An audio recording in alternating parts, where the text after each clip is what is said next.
దేవుడు దూరంగా ఉన్నాడు, దేవుడు కనికరించట్లేదు. కారణం ఏంటంటే మొదటిది, దేవుని కోపం వచ్చిందంట. అందుకే ఇశ్రాయేలులతో అంటాడు, ఇశ్రాయేలులారా మీ పితరులను బట్టి దేవుని కోపం వచ్చింది, అందుకని మీరు మీ పితరుల వంటి వారై ఉండొద్దు. మన పితరుల వంటి వారముగా ఉండకూడదు. అంటే ఏంటి?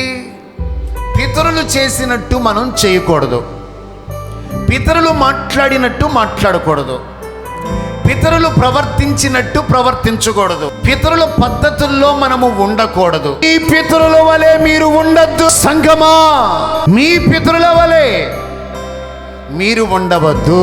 ఈ మాటలు వింటుండగా ఒక్కసారి ఆలోచించు.